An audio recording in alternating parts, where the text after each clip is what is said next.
So can you see my slides? Yeah. Yes. Okay.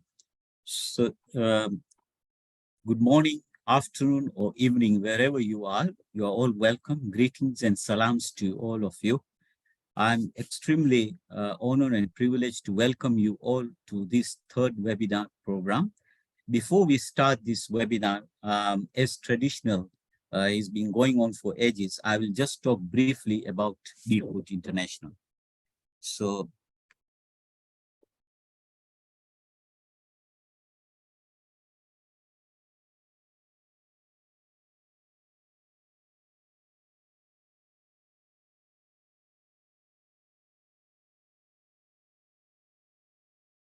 DFood International mission with a vision. DFood International is a registered international non-profit association under Belgium law. It is a global organization, consists of people working in the field of diabetes-related food complication. All are delegated to providing food care, and these are the people spread across the 7 regions in the world. And these are the 7 regions in the world: Sub-Saharan Africa, South and Central America, South and Central American region, Middle East and North region, Africa region, North America and Caribbean. Then we have Europe, Western Pacific, and Southeast Asia.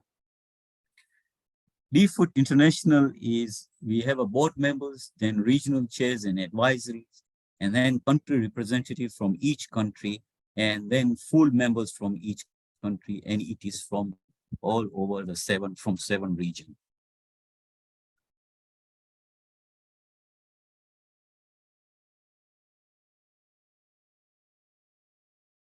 Our mission is to promote the global profile of diabetes food prevention and care through awareness, guidance, education, research, and professional development, ending avoidable lower limb amputations due to diabetes worldwide. Our goal is to prevent and reduce the number of unnecessary amputations from diabetes worldwide and improve the quality of the life of their patient's life and also relatives of the patients. Our focus of action is training the healthcare professionals how to manage diabetes-related food problems effectively and to prevent amputations, even that, giving healthcare professionals strategies to implement, develop, and sustain the food service, promote the recognitions of diabetes food specialists, especially from low and middle income countries. We should close the gap between available and affordable diabetes food care. So this is especially from low and middle income country. The Diabetic Food International activities during 2023 and 2025, these are the few programs which I'm going to highlight to, which we have started and are going to carry on. We have a expected plan activities during these 2 years, flagship programs which been going on for since we have started. Train the food trainer courses leading to step-by-step in each country. We have World Diabetes Day Awareness Week from 7th to 14th November. So it runs in each region 1 day, and we have a global meeting on 1 day. These are the main flagship programs. Then we have webinars, newsletters, low and middle income footwear project, course study, which has already been finished, Afro-dial projects, auditing, benchmarking, launching of fast-track projects, training of surgeons, physicians, and several step-by-step food projects going on. Just a little bit on train the food trainer courses and World Diabetes Awareness Week. We had planned 5 of them. 3 of them have already been done, and now remaining 2. So one was SACA region, which was the 8th train the food trainer course in 8 countries from Southern and Central America region. Then the 9th one was held in Kuala Lumpur, Malaysia, where 14 specific Western Pacific countries took part. Then recently in February, we had it in Bled, Slovenia, where about 10 Eastern European countries took part. So we have now 2 remaining, MENA and Sub-Saharan Africa, for train the food trainer courses in these 2 years. World Diabetes Awareness, last year we had it, and this year is also planned for in November, between 7th to 14th November. You are all welcome. Then we have a brochure, series of brochures. This is the latest one, which came in 4th of January 2024, and all of them are available on the website. Newsletters, 4 newsletters have already come during this time, and the last one was the March one, which came only this month recently. Before this webinar, we take them out. Then we have the several projects going on, which I'm not going to go into detail. They are all there on the website. And some of them we have already done, and some of them are going on, and most of them are going on, and some new one we need to start soon. Webinars, which is like this, every 3 months we have one webinar on Saturday between 2 to 3 Central European time. And these are 5 which have already been confirmed. Today, the 3rd one, we are doing it by Professor Eric, and then followed by Francis and Professor Ketan. So 3 more we will decide later on near the time. DFood International website, which is now very well been cited, and these are all the resources which you can download anytime. All of them are free of charge. Our 3rd DFood International Conference, which will be held in Malaysia, Kuala Lumpur, and it will be the 8th biannual General Assembly, where I'll hand over my presidentship to my elect president, Professor Harry. So you are all welcome. And that's an achievement that we achieved. We're going to have a 3rd DFood International Conference. Today's webinars, total registration, we had 367 delegates from 78 countries. All board members, the panelists are supposed to be all board members, all regional chairs, advisory boards, and there were 1 guest panelist who was supposed to join from Egypt. Now, the sponsors which supports us in most of our activities is Urgo. So thank you very much for supporting us all the time. Now I feel extremely honored and privileged to introduce our speaker for this 3rd webinar program, Professor Eric Senneville.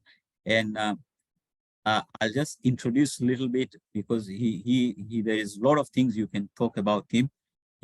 Professor Eric is a specialist in infectious disease from Gustave Dron Hospital, Tourcoing, France.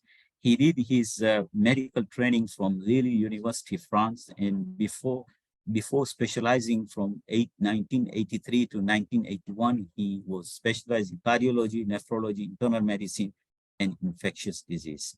Established a diabetic food clinic with his colleagues in 1996 with a special interest in management of osteomyelitis of the foot. Professor Eric has been consultant at the Department of Orthopedic Surgeon of Lille University Hospital since 1995. He is responsible for 42-bed unit in University Department of Infectious Disease at the hospital in France, where he is working. Since 2008, the coordinator of one of the 9 French National Reference Center for the complex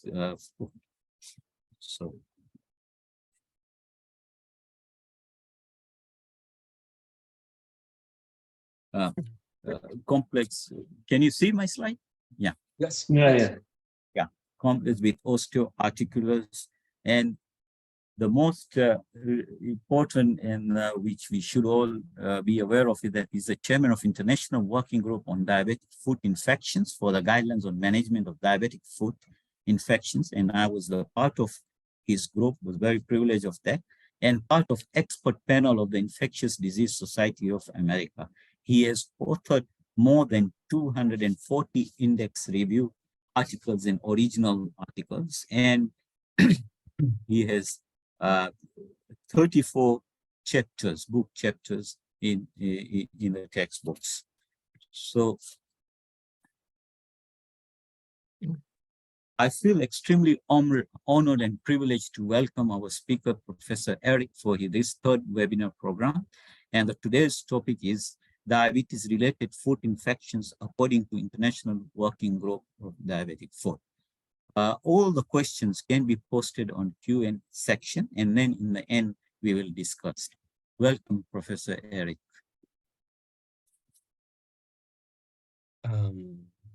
Yes, I Okay. stopped my sharing. Yeah. Okay. Yes, I stopped it. So I share my screen, and this is this one, and full screen. Is it okay, Abbas? Yeah, we can see. Yeah, yeah. Can you see it? Okay. So hello everyone. Many thanks to Abbas for his very kind introduction, and thank you very much to the DFOOT International organizing committee to inviting me, because I'm very happy and very honored to give this talk on diabetes-related food infection. These are my disclosures, and the content of my talk will be based, of course, on the 2023 guidelines on the diagnosis and management of diabetic foot infection. As you know, these guidelines have been produced and made by collaborative work from IWGDF and IDSA. IDSA is the Infectious Disease Society of America. And it is the first time in the history of these guidelines to have collaborative worked from IWGDF and IDSA to produce these guidelines. And you can see the 15 members of this working group, including, as he told us, Dr. Abbas. As you probably know, diabetic foot infection almost always starts with foot wound, usually a diabetic foot ulcer. And in about half of the cases, these DFUs, diabetic foot ulcers, will become infected. And in case of infection, an involvement of the underlying osteoarticular structures can be described between 20 to 60% of the cases. So importantly, the management of non-infected DFOs is not the same as infected DFOs, of course, and the prognosis of course, is not the same. So it seems important to define what is an infection. It can be very evident, as you can see in the middle of the slide. There is evident signs of infections, but sometimes it's more subtle and a little bit more complicated to diagnose. So to define the presence of an infection, we have this definition and classification of diabetic foot infections. Very importantly, at the moment, we recommend to diagnose an infection of a diabetic foot on clinical signs. It's a clinical diagnosis, not a microbiological, not a biological, it's a clinical diagnosis. And of course, it means that to make the diagnosis of infection, it means to examine the foot of the patient and the patient himself. So what are the clinical signs? As you can see, there are the very classical signs of inflammation: local swelling, induration, the presence of an erythema more than 5 millimeter, but less than 20 millimeter around the wound, local tenderness or pain, although, as you know, pain is not very frequent in these cases because of the presence of neuropathy, local increased warmth, and the presence of a purine discharge. And by definition, we decided about 20 years ago that when at least two of these five signs are present, defines the presence of an infection. Of course, it is important to eliminate other causes of an inflamed foot, such as an acute Charcot neuropathy, a fracture, a venous stasis, gout, or a traumatism. So this is an infection. But we also have a classification of the infection severity. And when the infection has extended on surface more than 20 millimeters from the wound margin, or when the infection has reached deeper structures, I mean subcutaneous tissues, such as tendon, muscle, joint, or bone, this defines the class 3 or moderate infection. And when there are systemic signs of infection, especially fever, it means that the patient has a potential severe infection, class 4. Although we know that patients with advanced diabetes complications, with neuropathy, with peripheral artery disease, fever may be absent. And it is important in these cases not to ignore the surrogate markers of severe infection, such as biological abnormalities, acidosis, problem in glycemic stability, etc., etc. So again, it is important to separate infected from non-infected diabetic foot. The second point is, and it has been decided during the guidelines from 2019, and we decided to add a no for osteomyelitis for grade 3 or grade 4, just because in case of an osteomyelitis complicating this infection, the prognosis of the foot and the management, the global management of the patient will be significantly more complicated, more difficult. So it seemed to us to be important to define and to precise that a patient with a grade 3 or 4 has or hasn't an osteomyelitis. So this is the current situation regarding the definition of an infection and the classification of the infection severity. So the recommendation 1 in these guidelines, in these 2023 guidelines, is to diagnose a soft tissue diabetes-related infection clinically based on the presence of local or systemic signs and symptoms of inflammation. And to assess the severity of these infections, we recommend to use the IWGDF IDSA classification scheme. And I remind you that this classification is incorporated into the 2 main classifications used routinely to assess a diabetic foot, which is Wi-Fi and SIMBAD. I have put this slide to say that sometimes it's not so easy to differentiate an infected from a non-infected DFO. And what can we do to say, is it infected or not?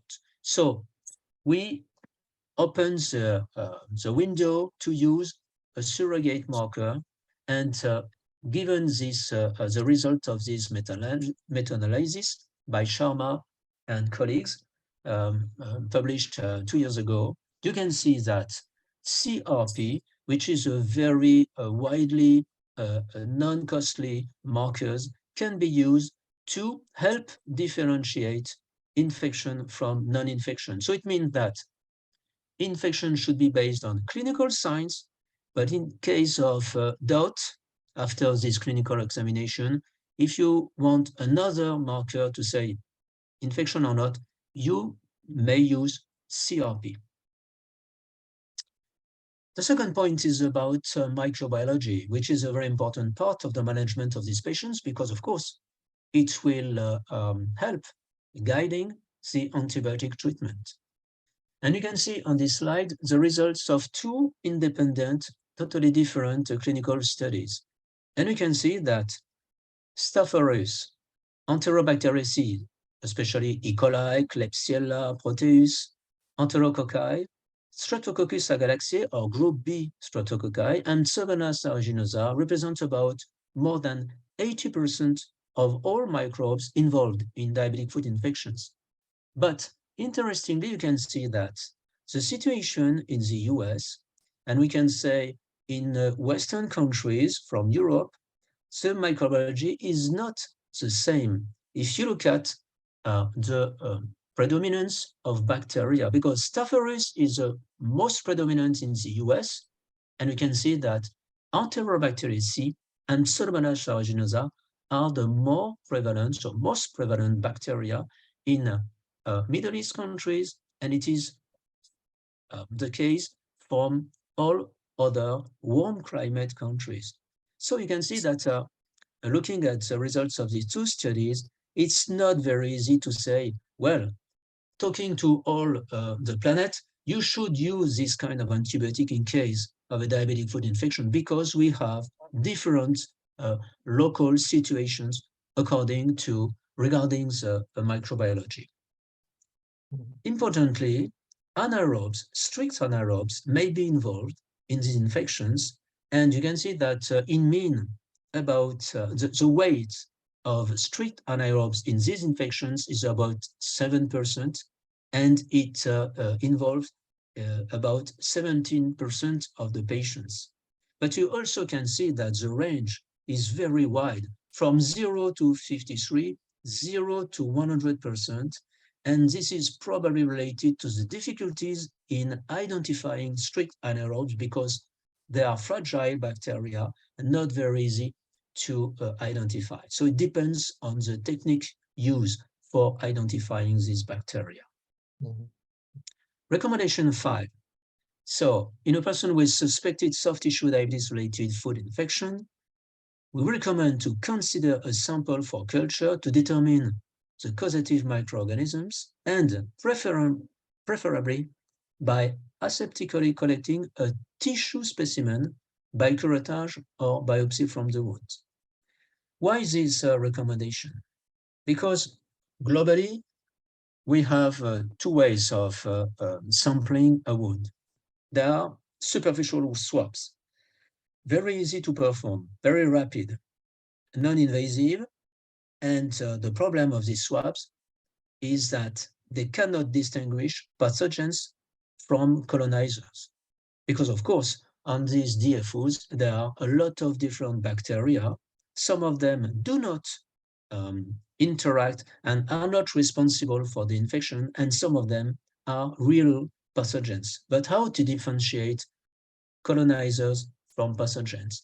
So the best way, but not the easiest way, is to take a tissue biopsy or a tissue sample, because we think that a pathogen is defined by the invasion of the tissue and the host response to this invasion. So if we can take this tissue with appropriate precautions in order to avoid contamination, probably we will have more accurate microbiological diagnosis of this DFI. But the problem, of course, is on the left, it is very easy to perform, and on the right of the picture, it is a little bit more complicated and more time-consuming techniques compared to swabs. But we have studies showing that tissue samples are better than swabs.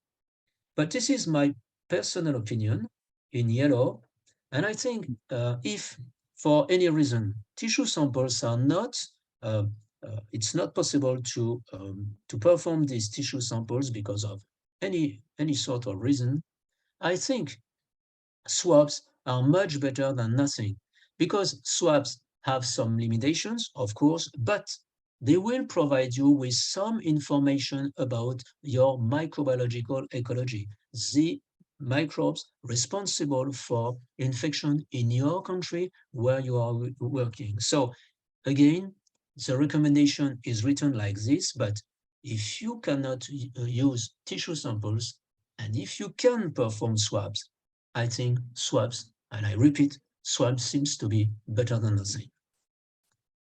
So I go back to this table on the definition and classification. Again, it's really important to define infection and no infection, just because if there is no sign of infection, you don't need any microbiological sample, because the patient does not need any antibiotic, because we have absolutely no data, no scientific study showing that the use of antibiotic may improve the wound healing. So this is the recommendation 11. Do not treat clinically uninfected foot ulcers with systemic or local antibiotic treatment when the goal is to reduce the risk of new infection or to promote ulcer healing. And this is the best practice statement, because we don't have studies which assess this with a good evidence. But we are convinced in the group of the utility of this recommendation. Regarding now the choice of the antibiotic treatment, Recommendation 12A, use any of the systemic antibiotic regimens to have shown to be effective in published randomized controlled trials at standard dosing to treat a person with diabetes and a soft tissue infection of the foot. But the problem is, when we look at the available literature on this topic, you can see that in systematic reviews, we only found 2 studies that demonstrated a superiority of one regimen to another. So we have a study from Love in 2014 showing that ertapenem with or without vancomycin is superior to tigecycline in terms of efficacy and tolerance as well. And regarding ertapenem or piperacillin tazobactam, we have a study showing that piptaz is superior or equal to ertapenem in patients with grade 3, moderate, 4, severe diabetic foot infections without DFO. And more recently, the Swiss team from Ilke in Zurich showed that or suggested that amoxicillin clavulanate was non-inferior to non-metalactam antibiotics such as fluoroquinolones, vancomycin, and clindamycin. But of course, these results have been established in a country where the prevalence of MRSA and multi-resistant gram-negative bacilli are not very frequent. So, of course, these results probably do not apply everywhere in the world because, as you know, amoxicillin clavulanate is not effective against MRSA and is not very active against most gram-negative bacilli. But you can see that, again, we don't have a lot of studies, well-designed studies showing the superiority of an antibiotic regimen to another. Very importantly, I present the result of this study. You can see was published in 1996, almost 30 years ago. And these authors, Van der Meer and colleagues, compared the microbiology found in DFIs according to the type of DFO.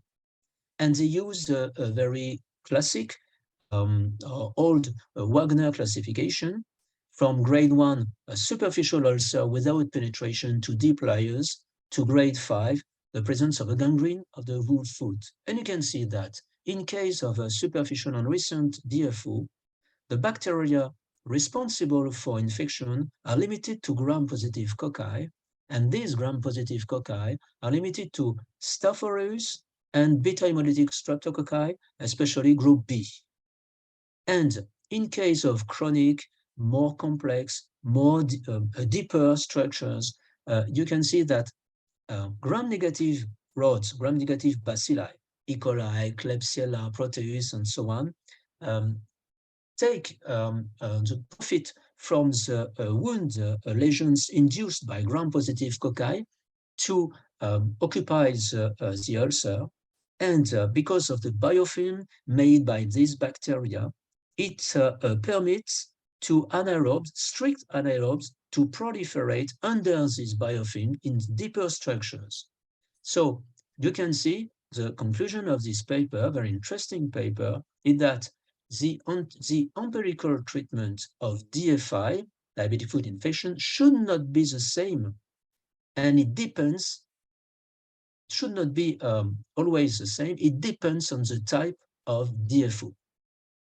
And this is present. This is, there is an application in our guidelines. And you can see that in mild infections, for empirical treatment, one word on this point, it is recommended as soon as a physician has made the diagnosis of a diabetic foot infection to make a sample, to have a microbiological documentation, and to start the treatment before the results of these samples are available, because it takes between 2 to 3 weeks. At the moment, probably in the future it will be reduced, but at the moment it takes between 2 to 3 weeks, and we cannot wait because the outcome and the prognosis is not very easy to predict, and it is recommended to start the treatment. So it means we use empirical treatment. At the moment we start the treatment, we don't know what are the pathogen or pathogens involved. So I go back. Mild infections, no complicating features. What are the usual pathogens to target? Only two, according to Van der Meer, and this has been confirmed by recent studies using molecular techniques and so on, but they found exactly the same result. So we have to target Staph aureus, beta hemolytic streptococci.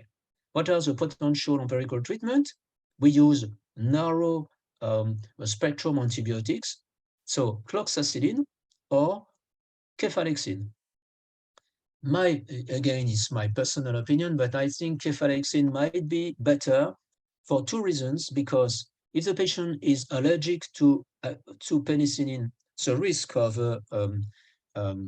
allergy to cefalexin is lower, and cefalexin obtains higher blood concentration for a similar dose compared to cloxacillin. So probably cefalexin seems to be one of the best choice. Beta-lactam allergy, we cannot use these antibiotics because of allergy or intolerance. You can switch to clindamycin or fluoroquinolone, levomoxifloxacin, trimethoprim, sulfamethoxazole, or doxycycline.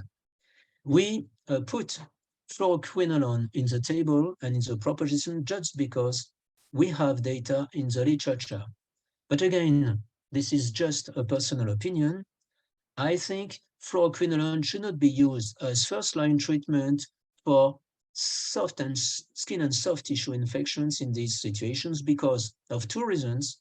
The one is the tolerance of fluoroquinolone, which is not very good in all patients. And the second point is the propensity of fluoroquinolones to select resistant bacteria. And we need fluoroquinolone to treat bone and joint infections. So I think it's not a very good choice as first-line treatment to use this fluoroquinolone, although they have a very broad spectrum activity, I agree. In case of recent antibiotic exposure, probably it should be better to target not only Staph aureus and beta hemolytic streptococci, but to consider and to cover also gram-negative rods. So it is a good reason to use amoxicillin clavulanate or ampicillin sulbactam. Again, fluoroquinolone with the same remarks as I did just before, trimethoprim sulfamethoxazole. And in case of a high risk for MRSA, and this largely depends on the local ecology in your country, it depends also on the patient himself, because if the patient has a previous infection of MRSA with MRSA, probably MRSA should be taken into account, or we know, or you know, the patient has a nasal carriage of MRSA, and we know there is a good correlation between nasal carriage of MRSA and MRSA-related DFI. So we have a lot of antibiotics active against MRSA, such as linezolid, trimethoprim sulfamethoxazole, sometimes clindamycin. It depends again on your local ecology, doxycycline, and fluoroquinolone. And again, why fluoroquinolone? Because they don't have a very good reputation for the treatment of MRSA. But again, in some countries, MRSA are susceptible to fluoroquinolone. So again, I repeat, it depends on your local epidemiology. So another personal comment, take into account the data of your local epidemiology. Because this table seems to be very well adapted for US or Western countries in Europe, because you can see that we target Staph aureus and beta hemolytic streptococci. But I told you just before that in some countries, the first bacteria is not Staph aureus. It might be E. coli or Klebsiella or Enterobacter, gram-negative bacilli, which are not covered by cloxacillin or cefalexin. So these are just propositions, and they should be adapted according to your local epidemiology again. About duration of treatment, so we have the recommendation 12 B and C. Administer antibiotic treatment to a patient with a skin or soft tissue diabetic foot infection for a duration of 1 to 2 weeks. I think 1 week is very good.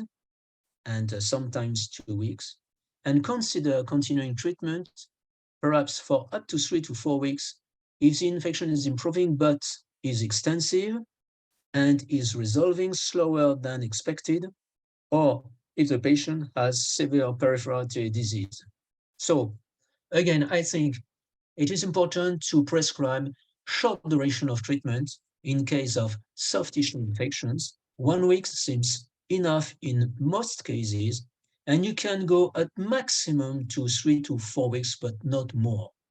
And the recommendation 12D, if evidence of infection has not resolved after 4 weeks of apparently appropriate treatment according to the microbiological results, reevaluate the patient and reconsider the need for further diagnostic studies or alternative treatments. So I make, again, a comment on this recommendation. I think it is really important before using broad-spectrum antibiotics. I mean, if you use amoxicillin clavulanate and the situation is not good, before saying, well, I will use tazobactam or meropenem, reconsider or consider the causes of failure. Why? Why the failure?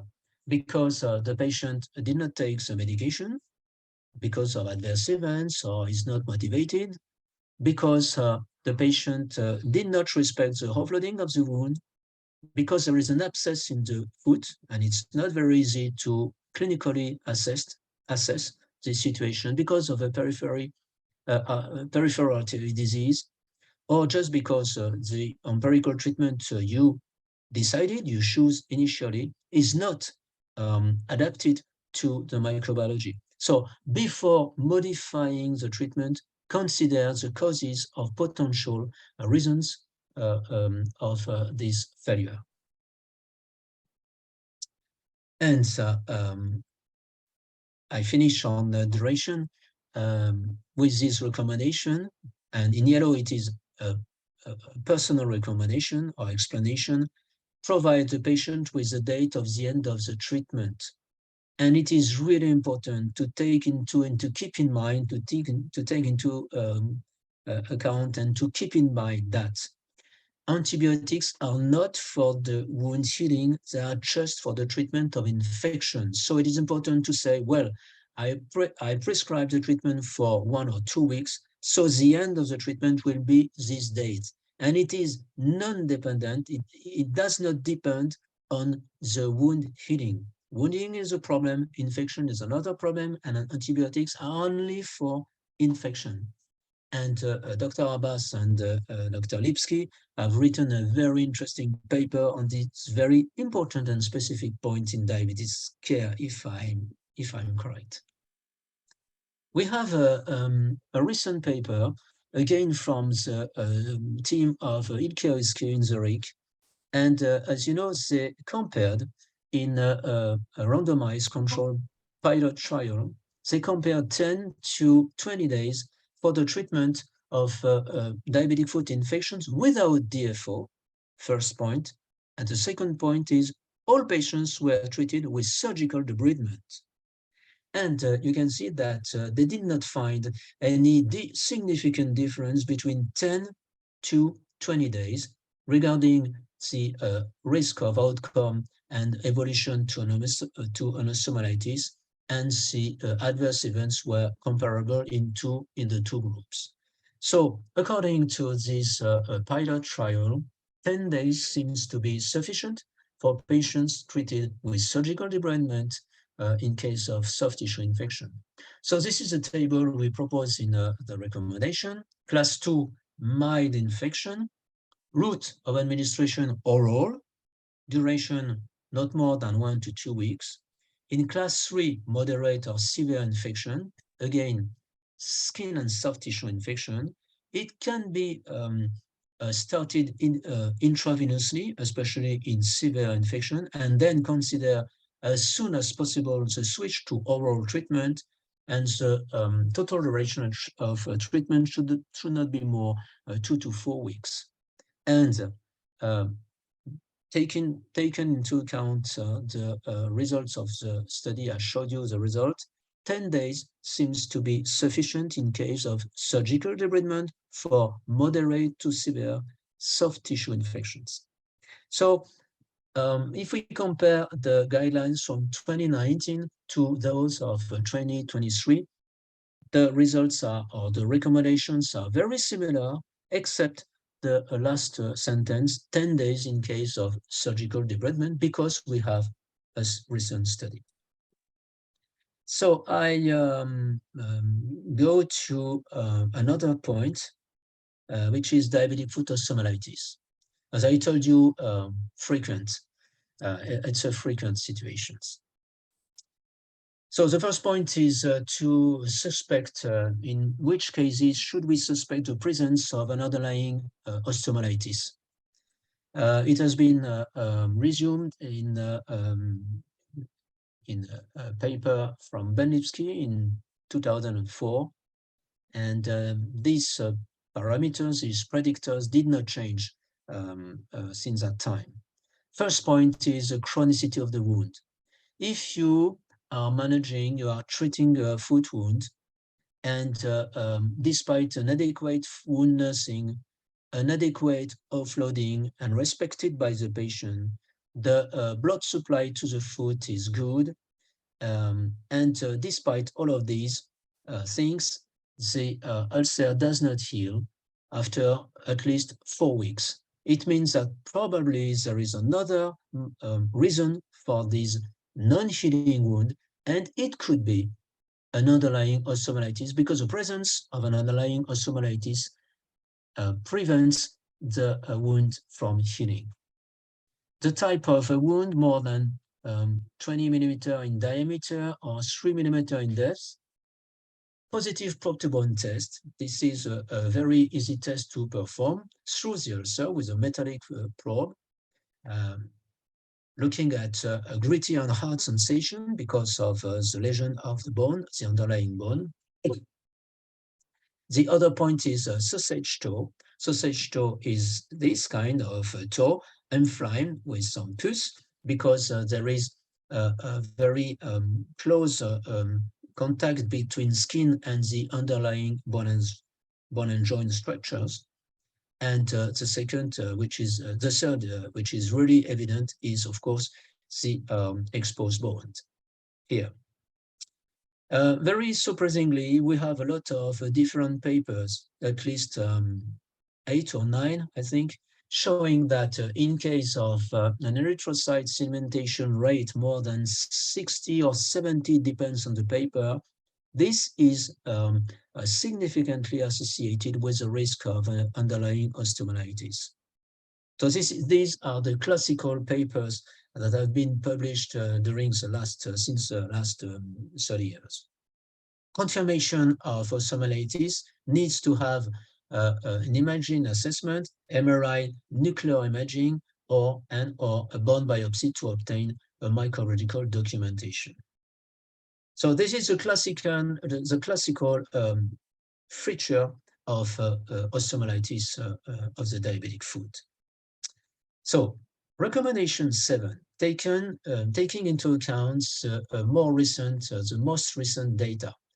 So we write that in a person with diabetes, consider using a combination, not only one, but a combination of the probe-to-bone test, plain X-rays, and erythrocyte sedimentation rate, or CRP, or procalcitonin as the initial studies to diagnose osteomyelitis of the foot. So we have some clinical signs that tell you, well, it might be an osteomyelitis under the wound, and we have some other tests that will help us saying, well, it should be an osteomyelitis. Again, I go back to the inflammatory markers, because we have a lot of studies that try to assess the diagnostic value of biomarkers, inflammatory biomarkers, to detect the presence of an osteomyelitis. So I use the results of the same meta-analysis from Sharma and al. And you can see that it's not CRP for differentiating DFO from non-DFO diabetic foot infection, and PCT, procalcitonin, seems to be the best marker.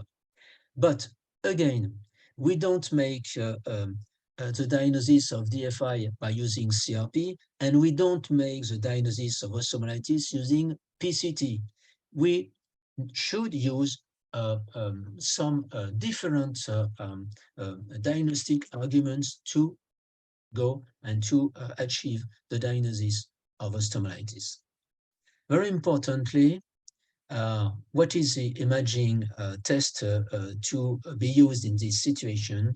It's not MRI, it's not bone scan, it's not TEP scan, it's the plain X-ray. And the plain X-ray is very easy to obtain, available probably everywhere, not very costly. But the problem of the plain X-ray is that it takes time to obtain and to have visible abnormalities on the bone before to make the diagnosis. It may take 2 to 4 weeks before we can see the abnormalities. So it means that the sensitivity of the plain X-ray is not very good, but the specificity is not too bad. And especially, you must look at the bone abnormalities at the location of the ulcer. Of course, it is important to precise this. So if we try to summarize all this data, we have clinical signs, we have the data from plain X-ray. At the end of this assessment, on the left of the slide, there is a suspicion of osteomyelitis, and plain X-ray is abnormal, and the location is consistent with an osteomyelitis. At this moment, you have to discuss medical or surgical approach, bone biopsy, etc. In the probably at the best with a multidisciplinary discussion. Second solution, you have a suspicion of osteomyelitis, but plain X-ray is normal.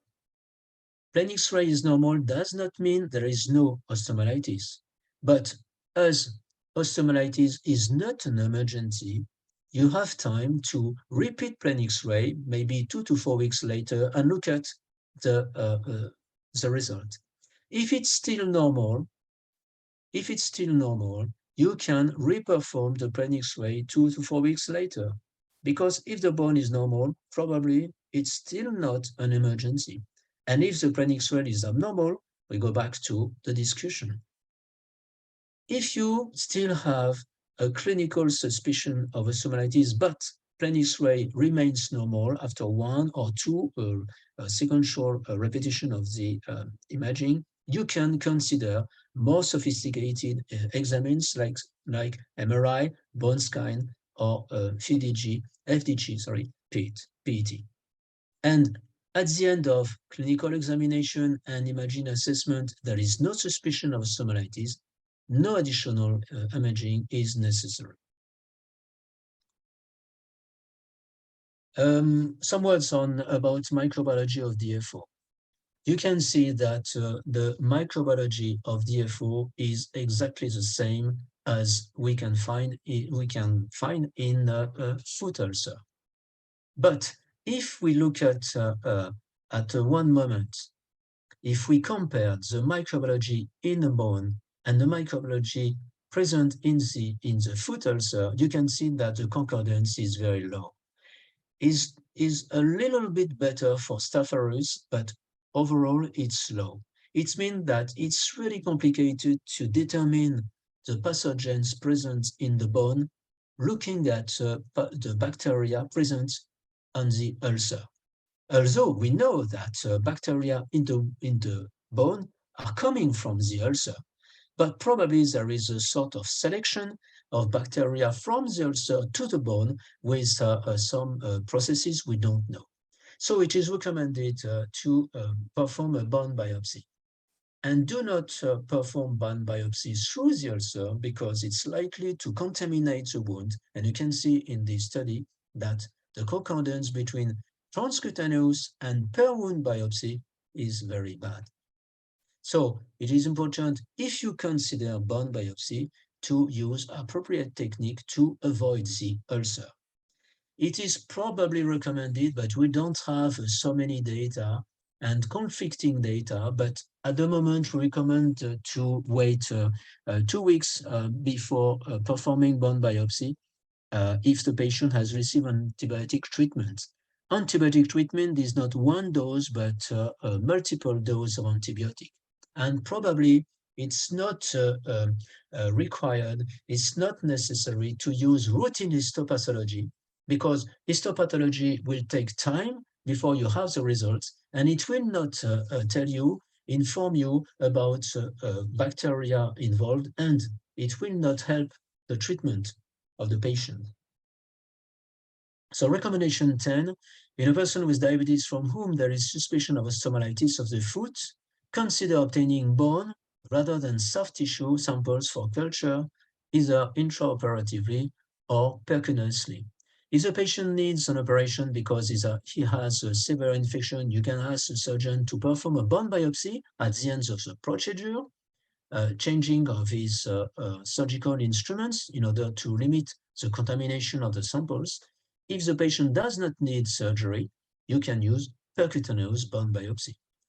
The problem is percutaneous bone biopsy is sometimes difficult to obtain because orthopedic surgeons do not want or are not available to make this biopsy.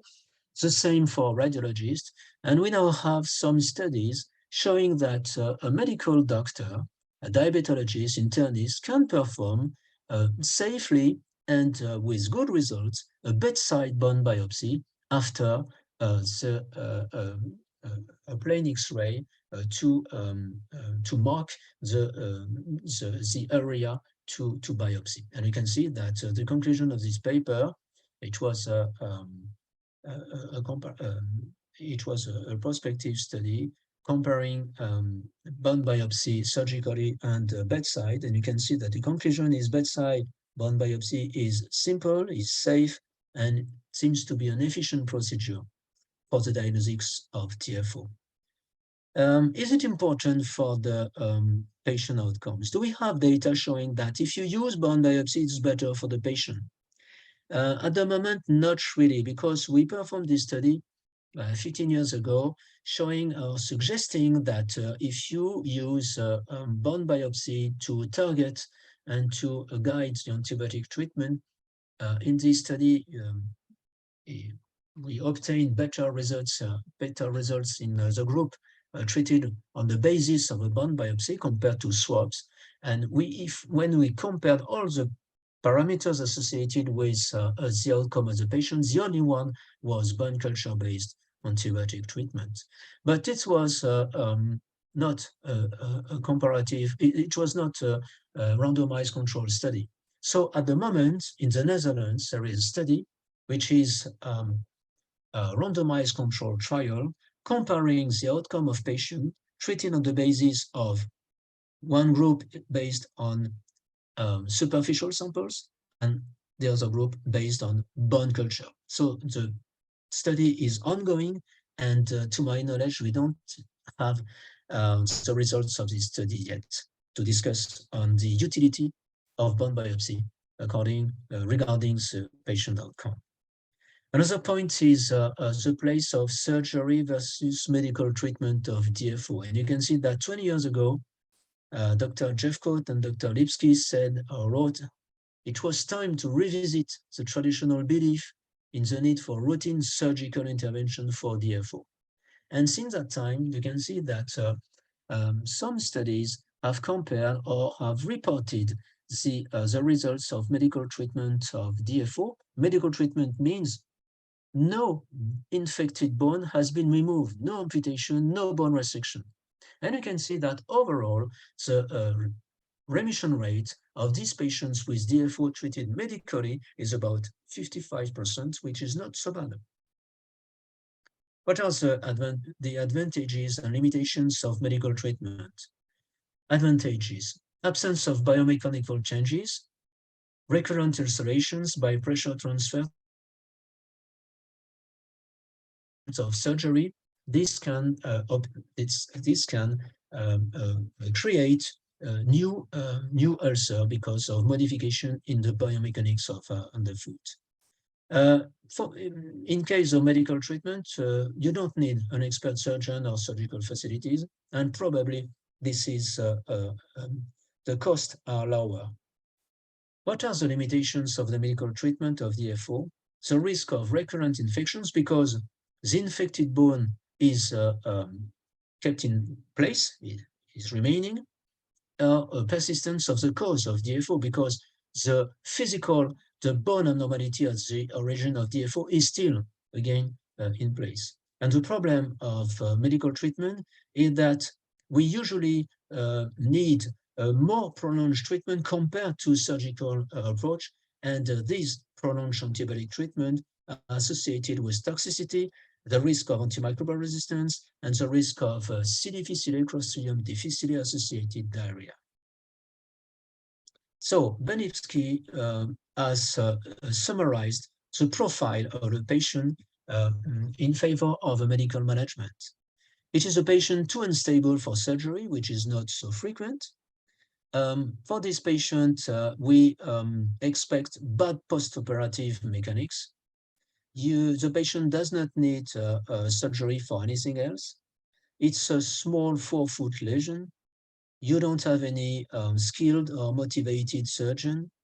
You think, and in your experience, surgery is costly, and sometimes patients prefer taking antibiotics than that to be operated.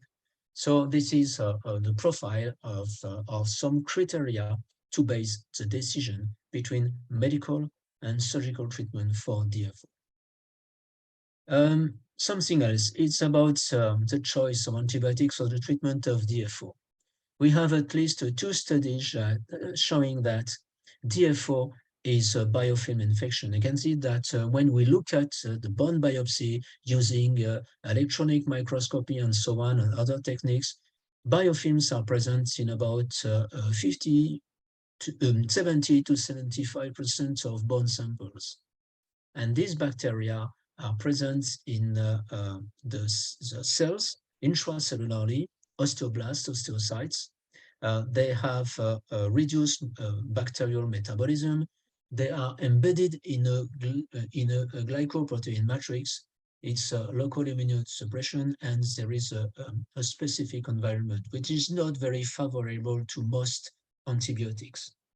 So, having said that, we can look at the recommendations for the treatment of chronic osteomyelitis, because in most cases, these DFO are chronic. And what do the experts say for the treatment of these chronic osteomyelitis? You can see that for staphylococcal chronic osteomyelitis, they recommend to use a combination of rifampin, and for gram-negative, the use of fluoroquinolones, Cipro or levofloxacin. Do we have data showing that rifampin for gram-positive cocci may improve the outcome of these patients? At the present, we only have 1 paper. This is a retrospective, a large size retrospective from Wilson and colleagues in the US. And we can see that they looked at patients treated with rifampin versus no rifampin for the treatment of DFO. And they found that patients treated with rifampin had experienced lower event rates, especially mortality or amputation, compared to the other group. But the problem is, this is a retrospective study, and the group were not absolutely comparable, because rifampin patients who are younger, had fewer comorbidities, and had more infectious disease specialty consultations, and they also had more staph aureus. So the problem is, it seems, looking at this study, that rifampin may improve the outcome of the patients with DFO, but it's not absolutely certain. So again, at the moment, there is a randomized control study, multicenter in the US, comparing patients treated with or without rifampin for DFO. They expect to include about 840 patients. And again, to my knowledge, at the moment, we don't have data from our results or preliminary results from this study. Regarding the duration of treatment, we made this comparative, this randomized control study comparing 6 to 12 weeks for patients treated medically, again, without any bone resection. And you can see that 6 was equivalent to 12. So this is the reason why in the recommendation, we recommend to use not more than 6 weeks for the medical treatment, again, in patients without bone resection. Another study. This is a prospective randomized non-inferiority pilot trial performed by, again, the Swiss study from Zurich, and they compared patients treated for a DFO, and they compared 3 weeks versus 6 weeks. And you can see that, again, the difference were not significant between the two groups in terms of outcome. They used a non-inferiority margin of 25%, which is a little bit high, but it was their methodology. Very importantly, the remission incidents were similar, and this was confirmed in the multivariate analysis. But when we look at the adverse events, it was similar between 6 and 3. But very importantly, this is not the results of patients with DFO treated medically, because most of them had surgical debridement. So at the moment, we can say that in patients with DFO who have been treated surgically with resection or a minor amputation, probably we can reduce the treatment to 3 weeks. But at the moment, we don't have any study showing that in medical treatment, we can go less than 6 weeks. So recommendation 16, consider a duration of up to 3 weeks of antibiotic treatment after minor amputation for diabetes-related osteomyelitis of the foot and positive bone margin culture, and 6 weeks for diabetes-related foot osteomyelitis without bone resection or amputation. And this is a summary of this recommended duration of treatment. If you are certain that all the infected bone have been resected, 2 to 5 days, waited for the results of the culture of the margin of the amputation. If there is a remaining soft tissue infection, you use antibiotic for soft tissue infection. It means 1 to 2 weeks, according to what we said earlier. If there is a positive culture after amputation, 3 weeks, and in case of medical approach, 6 weeks. So this is the current recommendation regarding the duration of treatment. So this is my last slide. And again, thank you for your attention, and I'm ready for any question you may have. Thank you.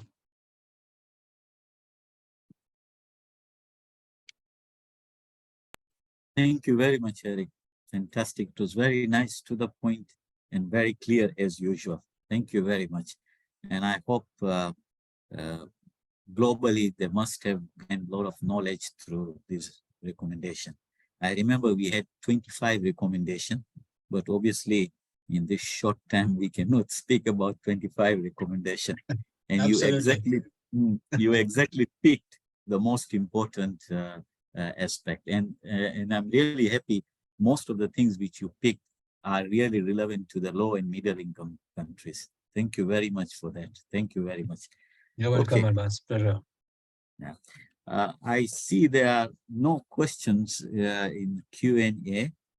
So maybe I can start, and then what would be the best moment for revascularization in a patient with ischemic foot and severe infection, before or after surgical debridement? Okay, I did not discuss this point because it's a very surgical point, and I'm not a surgeon, but you raise a very important point, because it's not so easy to combine revascularization in case of DFI. So probably, not to be too synthetic, but if the revascularization is based on endovascular surgery, and not a prosthetic revascularization, probably we can perform this endovascular surgery before the treatment of infection, especially the surgical drainage. And in case of complex revascularization using prosthesis, bypass, I think it's better first to resolve the infection and very rapidly to revascularize the patient. But again, it has to be decided during in the context of a multidisciplinary team, because every case is different and it has to be discussed patient by patient. Thank you very much, Eric. Before I give to my colleagues, because I can see the hands I've raised, one more question and then I'll pass it on. Do you advise to wait surgical debridement?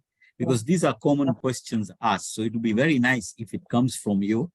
Do you advise the surgical debridement done before starting the antibiotic therapy in patient with severe infection in order to reduce the false negative microbiology results? Okay, another important point, a routine question. So it really depends on the severity of infection. It is why it is very important to assess very precisely the situation. If a patient has a severe infection, we know that the prognosis may not be very good.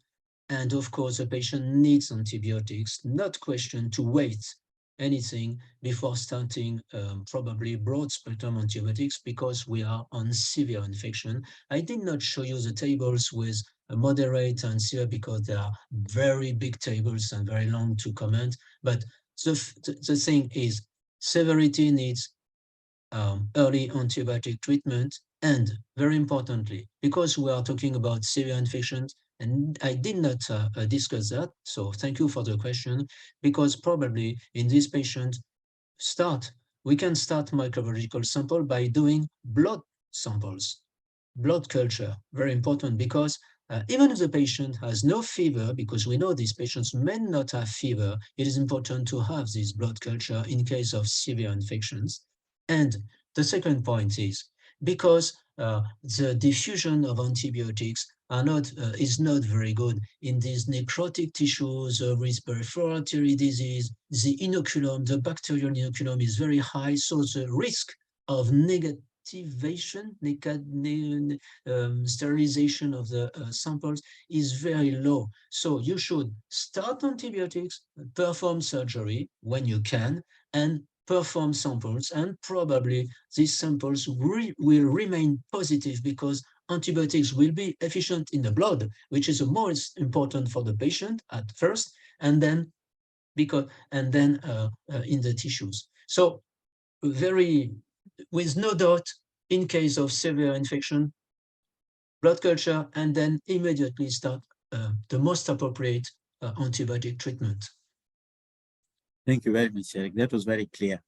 I have a hand raised from Professor Maimouna. She is a professor of endocrine and diabetology, and she's also a diabetic foot lady from Senegal, West Africa.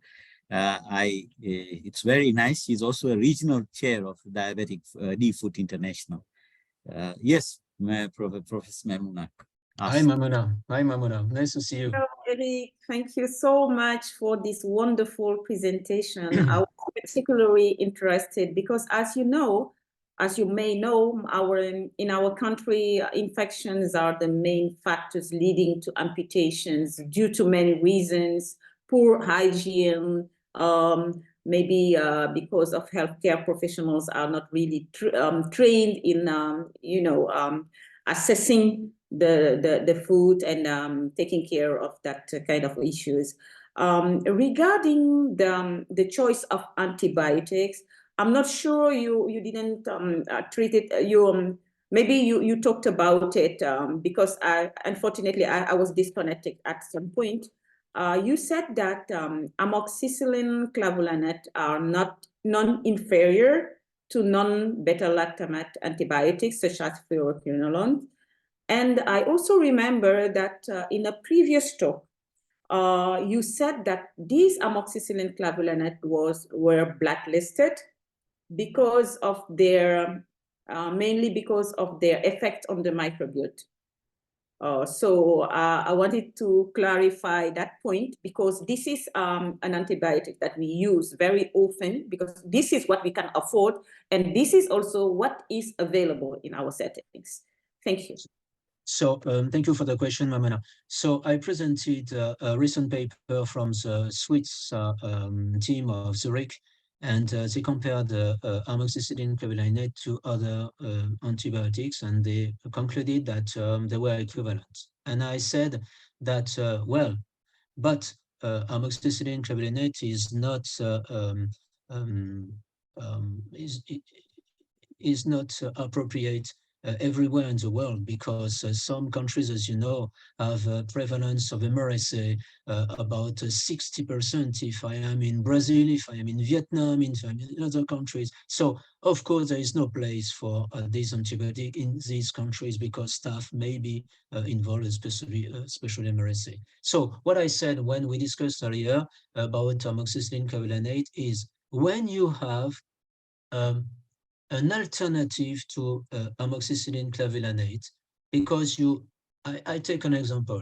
You want to target staph aureus or beta hemolytic streptococci. Of course, amoxicillin clavulanate works very well against staph aureus and streptococci, but we have other antibiotics with less collateral damage, such as what you mentioned about microbiology, microbiota, emergence of resistance, and so on and so on.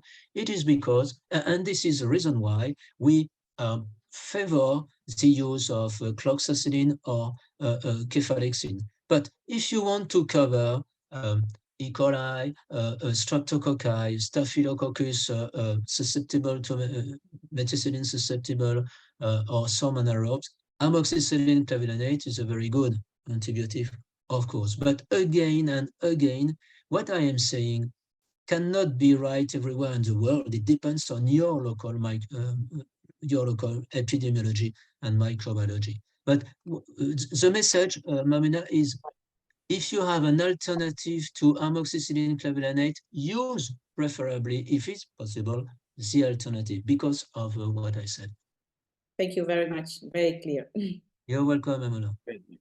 Thank you, Harry. It was very clear. Thank you. There is a, I don't know, Harry wanted to, and Harry is our president-elect, so he's going to take over after me, and I can see he's also attending a meeting in Abu Dhabi. So thanks for him coming. There are some questions I'll read from the open.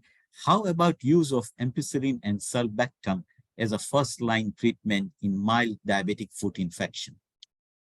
If you can use ampicillin sulbactam, I think you can use it. In my country, it's not so much available, but it's a good combination of antibiotics, and especially, but it's a detail, but and some specialty, but it might be useful because sulbactam is also effective against gram-negative resistant bacteria, such as Acinetobacter sometimes, and I think in some countries, and I'm sorry to repeat that every time, but it depends on your local epidemiology, but probably ampicillin sulbactam can be a very good choice according to the microbiology. So do not neglect ampicillin sulbactam. I don't have personally the experience, because in my country it's not very useful. It's not very often to use, but no problem with ampicillin sulbactam. No. Good. Thank you. Another question, how to be sure osteomyelitis has been finished if treated with no surgery? Excellent question. Very Yes. complex, very complex question. So there is one way to say osteomyelitis is finished. And probably it's very simple, but not always the case. But if you have an ulcer, and you treat an underlying osteomyelitis with surgery or antibiotics anyway. And maybe 4 to 6 weeks or 2 months later, you have a complete and sustained wound healing. I mean, everything is covered for at least 4 weeks, even if the plain X-ray or the imaging assessment is not good, clinical impression is best. So to define the extension or the arrest of the infection of the foot, the osteomyelitis of the foot, I repeat, in case of complete and sustained wound healing, you can say osteomyelitis is stopped. And if you have a worsening of imaging abnormalities, don't worry, you just have to wait. Just have to wait, making a new imaging assessment such as plain X-ray, just plain X-ray, to look at the reconstruction or I don't know the term, redensification of the bone tissue, because it takes time. There is a delay between the infection and the same delay to obtain the abnormalities. We have the same delay to have the reconstruction of the bone. So probably to make sure it's okay, complete healing of the wound. And if the wound does not heal, it may be due to many other reasons than the persistence of bone infection because of flooding and so on and so on. And it is important in these patients to look at the bone imaging, because if you have no wound healing and you have worsening of bone lesions, you should think to recurrence or non-remission or or bad outcome of this osteomyelitis. So, and as you know, Abbas, we discussed a long time because we said earlier, well, we have to wait one year, 12 months before saying it's okay.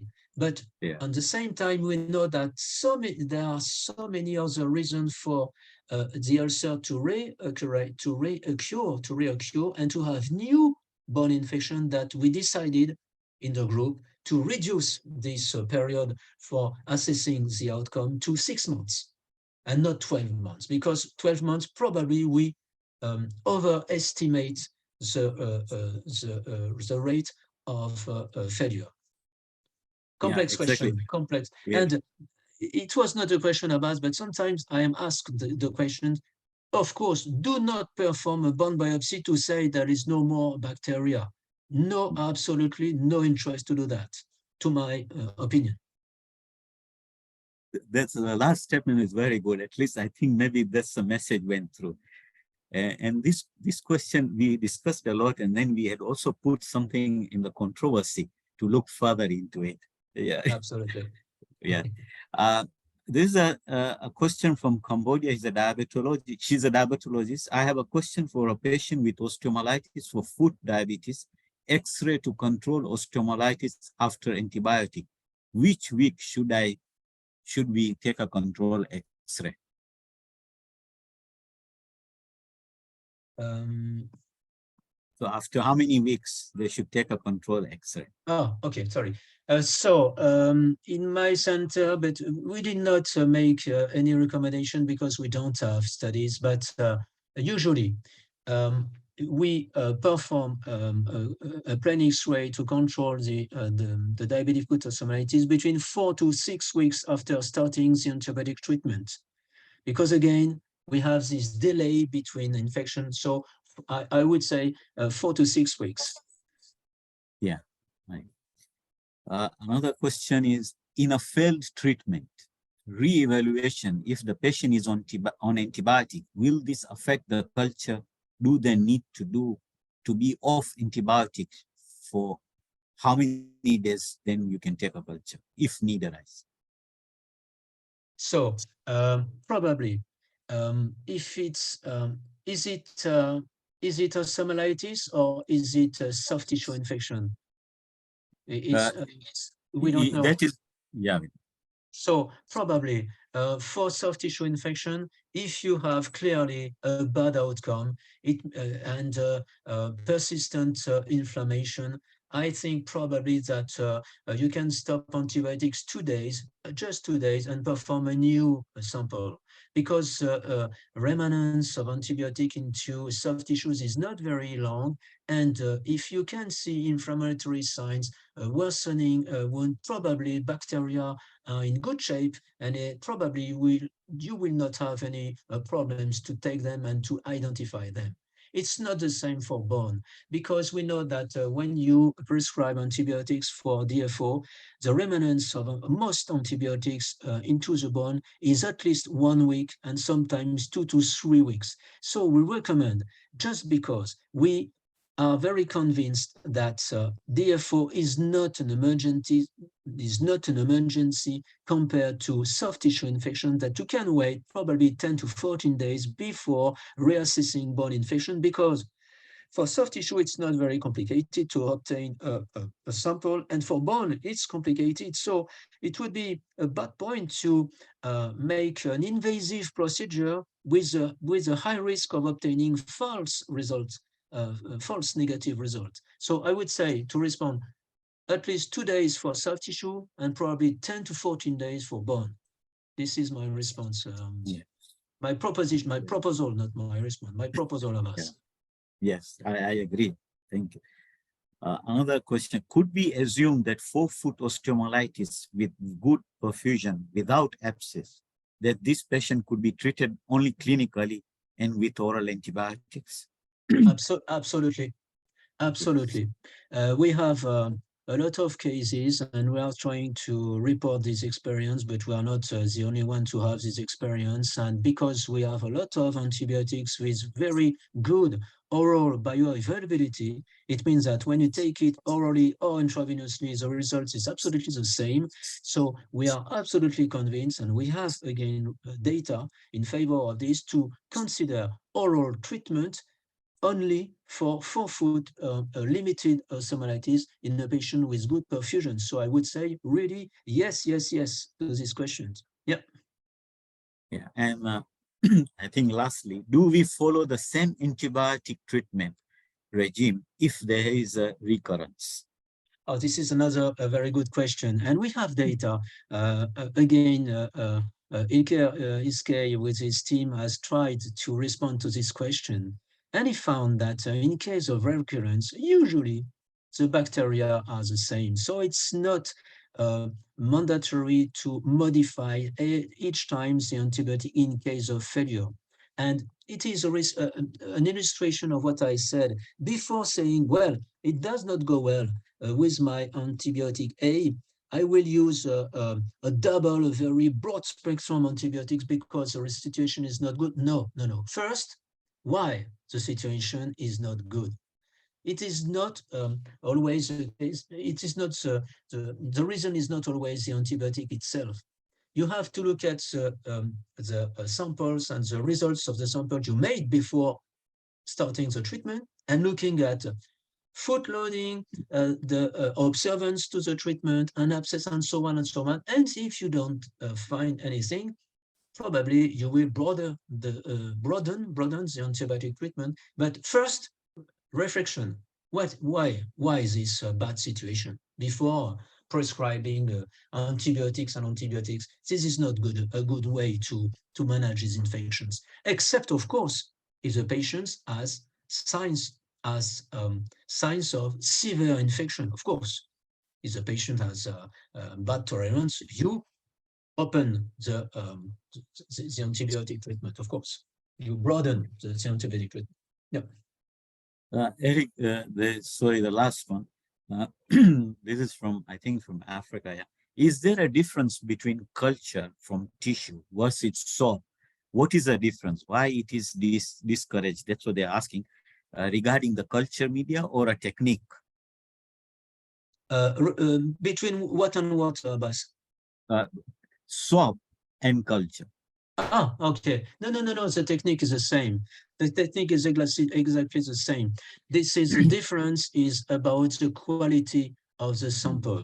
Because swab, as I told you, and as you know, that you take colonizers, bacteria present in the ulcer, which do not have anything to do with the infection in itself. And when you take tissue sample, it means that if you use appropriate precautions to avoid contamination, if you can identify bacteria into the tissue, it means they have invaded the tissue and they are probably the responsible for the infection. So it's not about the technique at the laboratory, it's about the quality of the sample you send to the laboratory. It's really different. So it's not more complicated regarding the laboratory, the process into the laboratory. It depends on the physician or the nurse who makes the sample.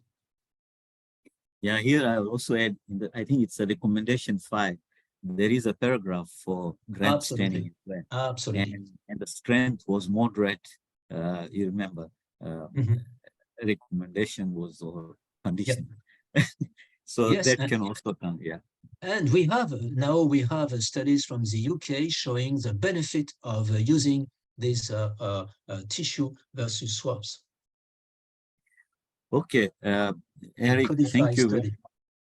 Yeah, thank you very much. It was really wonderful.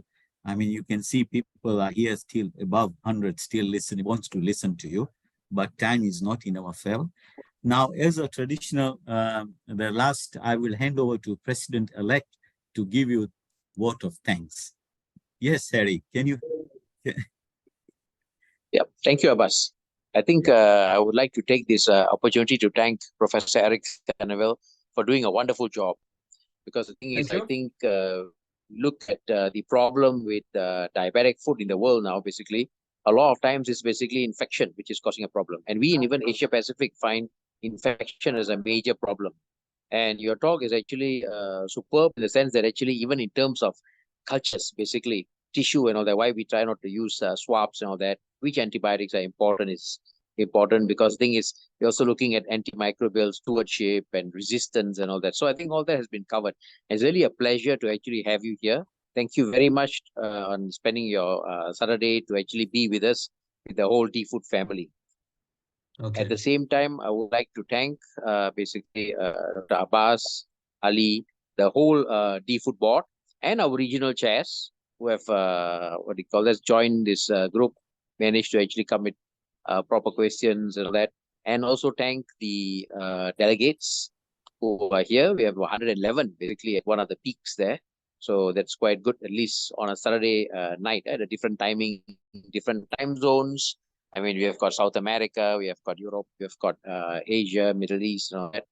And I myself am in Abu Dhabi now at the moment, so it's a pleasure. I think it's superb, and as always we mention, education, education, education. That's the most important thing. At the end of the day, we just want to avoid or even stop, basically, and prevent avoidable amputations. That's the vision, and that's the mission of D4 International.